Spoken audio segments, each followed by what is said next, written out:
여러분의 인생의 목적은 무엇입니까? 성도인 여러분은 하나님의 뜻대로 살아가고 계십니까? 나의 인생의 목적이 세상 사람과는 다른지요? 아니, 하나님의 뜻을 고사하고 그냥 흘러가는 대로 살고 계신 것은 아닌가요? 그 하나님의 목적은 젊은 애들이나 꾸는 것이 아닐까라고 말하고 계신 것은 또 아닐까요? 오늘 본문을 통해 하나님은 유치부부터 안나해까지 동일한 목적을 가지고 계심을 확인하고 하나님의 뜻대로 살아가는 저와 여러분이 되었으면 합니다. 첫 번째로 하나님은 성도에게 목적이 있습니다. 우리 1절을 다시 한번 읽겠습니다. 나의 자녀들아, 내가 이것을 너에게 했음은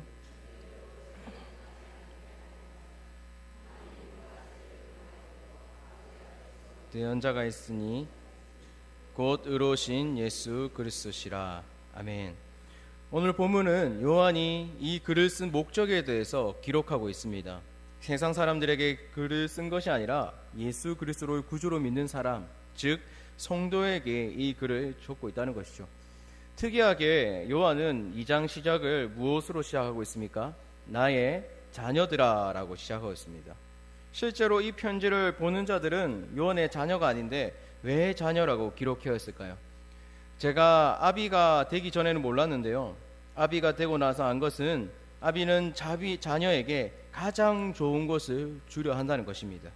요한도 아비의 심정으로 자녀에게 가장 좋은 것을 주는데 바로 하나님 앞에 어떻게 살아가야 되는가에 대해서 말하고 있다는 것입니다.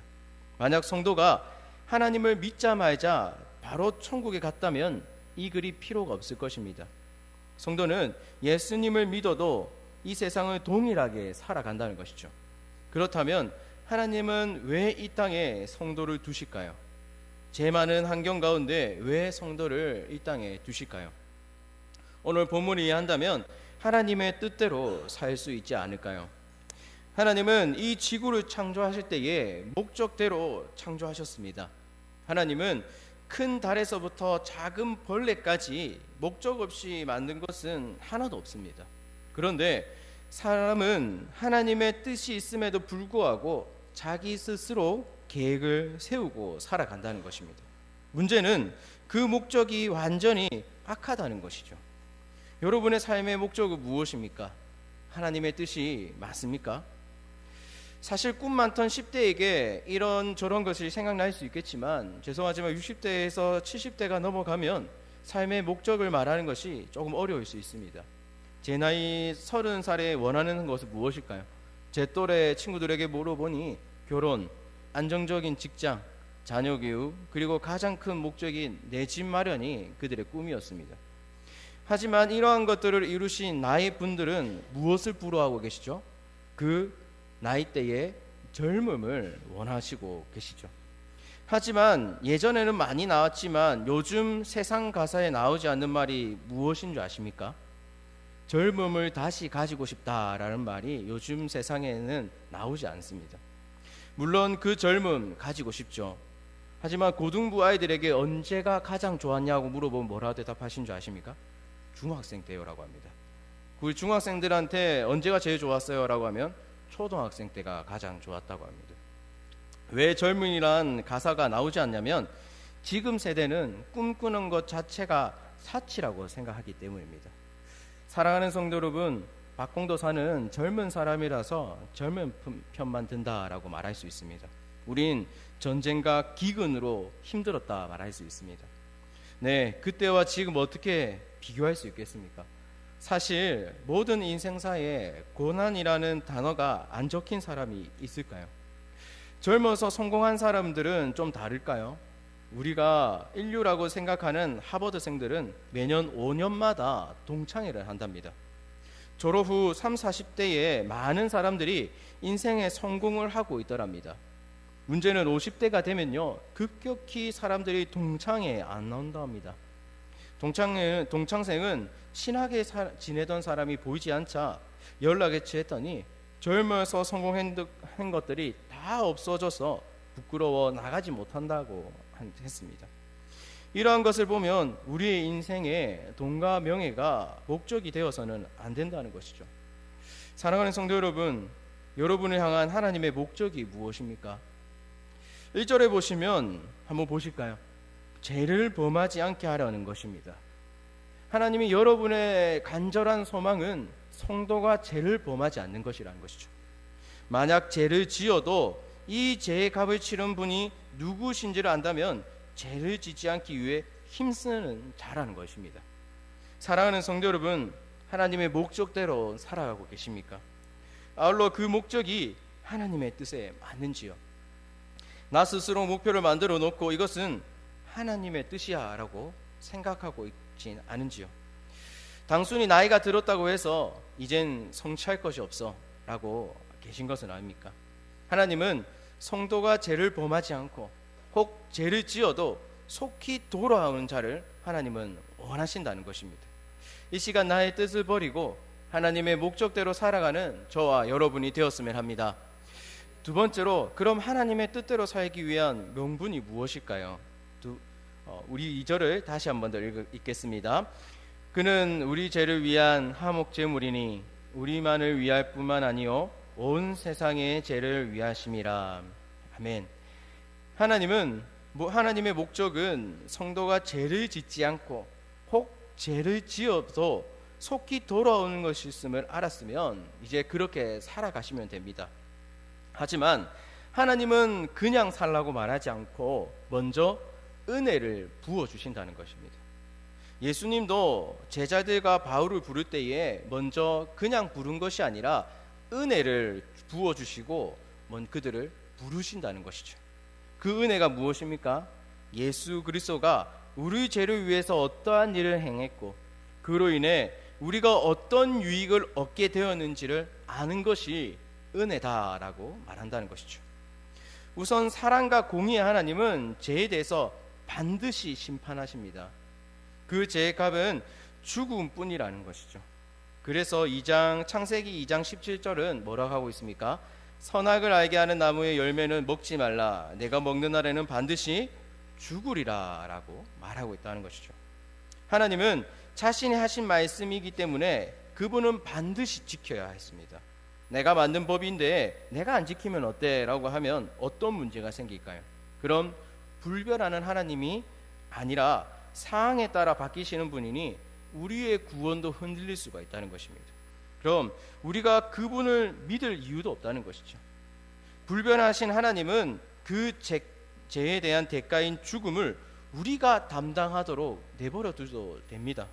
하지만 하나님은 그분 앞에서 완전하신 예수 그리스도가 죄로 인해 대가를 지게 하셨다는 것이죠. 그리고 우리가 이 사실을 믿기만 하면 구원을 얻는 놀라운 일을 우리에게 주셨다는 것입니다. 그래서 하나님은 우리 죄인의 모습을 보는 것이 아니라 우리의 모습이 아닌 예수 그리스도의 의로움을 보신다는 것이죠. 그 예를 무엇으로 설명하냐면 2절에 나와 있는 화목 제물로 설명한다는 것이죠. 이 서신을 받은 자들은 예수님이 우리의 화목 제물이 된다는 말을 듣고 기뻐했을 것입니다. 그런데 우리는 어떻죠 지금? 그냥 그렇구나라고 생각하신다는 것이죠. 우선 화목 제물이 무엇입니까? 구약 때에 하나님의 백성이 하나님께 나아가는 방법이 있었습니다. 자신의 죄를 가지고 하나님께 나아갔다가는 죽기 때문에 제사장들은 염소 2마리에게 안수를 합니다. 제사장은 한 염소에게는 죄를 전가해서 죽여버리죠. 그것이 바로 화목 제물입니다. 그럼 한 마리는 어떻게 하냐면 성박의 강야에 돌아오지 못하도록 두고 옵니다. 즉 혹 돌아오면 다시 더 멀리 가거나 더 으슥한 곳에 두고 온다는 것이죠. 그러면 그 염소는 굶어 죽거나 포식자의 먹이가 된다는 것이죠. 그러면 제사장이 그 염소가 돌아오지 않는 것을 보고 죄가 완전히 없어졌다라는 것을 선포하는 것이 바로 아사셀이라고 말한다는 겁니다. 이러한 화목 제물은 매년 하나님께 드려야 했습니다. 하지만 예수 그리스도가 하나님과 우리 사이에 화목 제물이 되어셔서 우리는 매일 하나님께 나아갈 수 있는 존재가 되었다는 것이죠. 이 은혜를 여러분은 반드시 잘 알고 있으셔야 된다는 것입니다. 여러분이 하나님의 목적대로 살기 위해서는 이 뜻을 잘 알고 또 한번 묵상하시고 살으셔야지만 내가 하나님의 뜻대로 살아갈 수 있다는 것입니다. 그리고 나머지 2절에 뭐라 되어 있습니까? 이단들은 온 세상 죄를 위함이라는 것을 보고 모든 사람들이 구원받는다라는 말을 합니다. 어리석죠? 성경을 조금만 알면 이러한 것을 피할 수가 있습니다. 아담과 하와가 죄를 지었을 때 하나님께서 어디까지 저주를 내리시는지 아십니까? 창세기 3장 18절을 보시면 이렇게 되어 있습니다. 땅이 내게 가시덤불과 엉겅퀴를 낼 것이라 내가 먹을 것을 밭의 채소인즉 이라고 하면서 하나님은 땅에도 저주를 내리신다는 것입니다. 즉 예수님은 이 땅에 오셔서 우리 성도만 죄에서 회복하신 것이 아닙니다. 예수님은 아담과 하와가 죄를 지음으로 죄로 물든 이 세상까지 예수님은 회복하셨다라고 말한다는 것이죠. 근데 간호사님, 지금 이 세상은 여전히 악이 판이치는데 어떻게 온 세상이 죄가 회복되었습니까? 라고 질문할 수 있다는 것이죠. 물론 그렇게 생각할 수 있습니다. 그래서 이 본문이 조금 까다로운 본문이기도 합니다. 예수님이 오기까지 유대 백성들은 타락하고 하나님의 통치를 거절하고 하나님의 통치를 받고 싶어하는 자들이 없기 시작했다는 것이죠.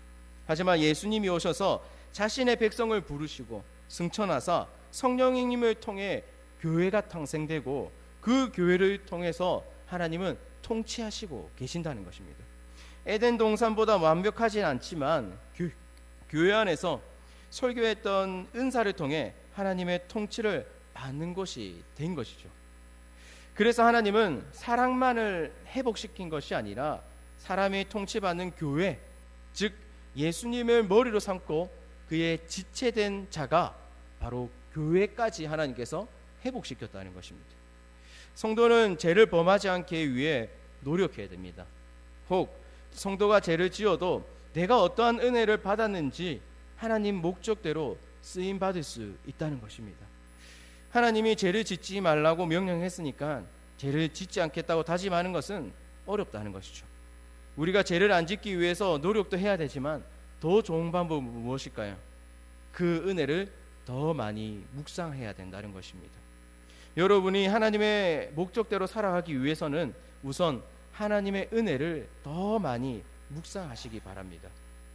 여러분이 내가 매일매일 짓는 죄 때문에 힘들어하고 계시고 나는 하나님의 목적대로 살고 있는 것 같지가 않다라는 생각이 들 때마다 이 본문을 계속적으로 읽으시고 내가 어떻게 구원을 받았는지에 대해서 긴 생각하고 또 묵상할 때에 하나님의 목적대로 살아갈 수가 있다는 것입니다.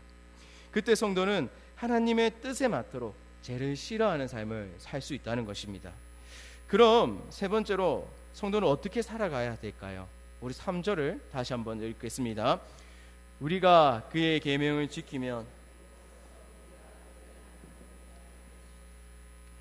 그럼 이제 죄만 안 짓고 살면 되겠네라는 생각을 할 수 있습니다.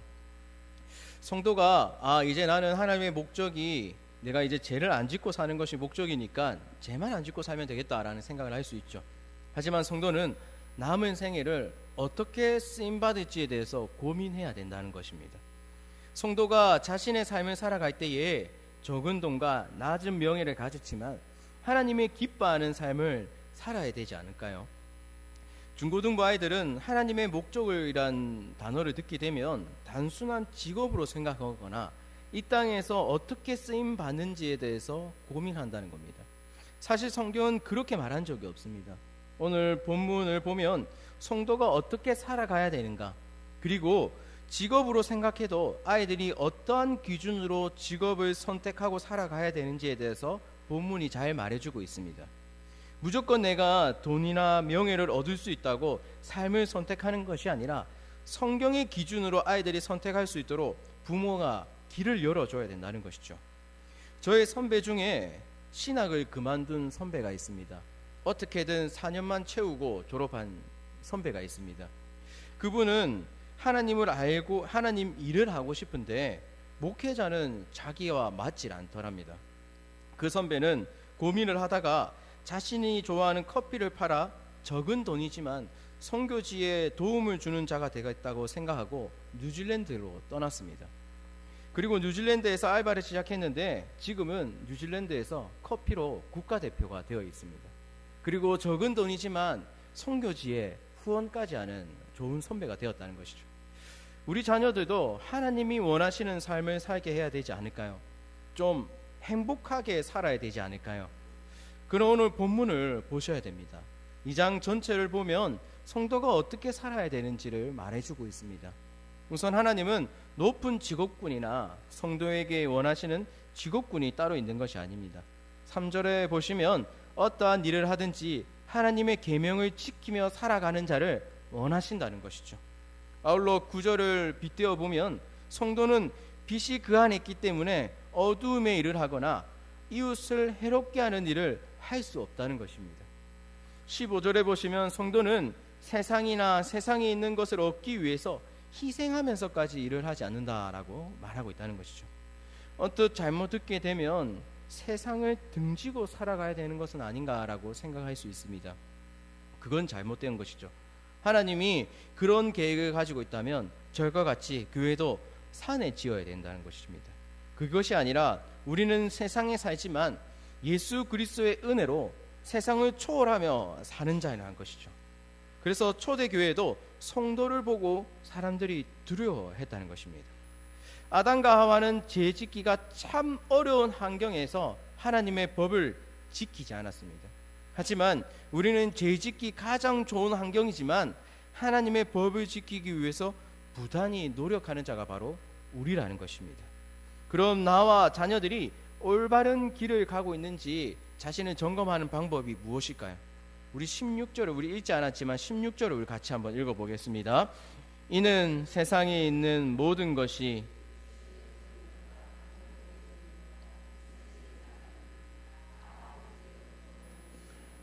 세상으로부터 온 것이다. 아멘. 내가 세상의 종력을 위해 온 전심으로 달려가고 있는지 확인하십시오. 그리고 나의 육신이 충만하면 삶이 기쁜지를 또한 살펴보십시오. 나의 눈은 그 육신을 채우기 위해서 종력을 향해 달려가고 있는지를 살펴봐야 된다는 것입니다. 그리고 이 육신의 채움을 넘쳐나서 이웃에게 자랑하고 있는지를 살펴봐야 된다는 것입니다. 사랑하는 성도 여러분, 예수님은 제자들에게 너희들은 다 나를 배신할 것이다 라고 말했습니다. 베드로는 화를 내면서 모두 다 배신해도 나를 절대 배신하지 않겠습니다 라고 했지만 베드로는 예수님을 배반했죠. 그러한 모습을 보고 베드로는 진심이 아니었어 라고 말할 자가 누구 있겠습니까? 여기 계신 분들 중에 예수님을 사랑하지 않아서 죄를 짓는 분이 계십니까? 우리도 매번 죄를 범하고 힘들어하지 않습니까? 예수님이 부활하시고 베드로에게 내가 나를 사랑하느냐라는 질문에 그는 주님만 아십니다 라고 고백했습니다. 세월이 지나고 베드로는 예수님이 자신의 구원자임을 더욱더 굳건하게 세웠습니다. 그리고 베드로는 사도행전에서 교회의 기둥이 되어 있다는 것입니다.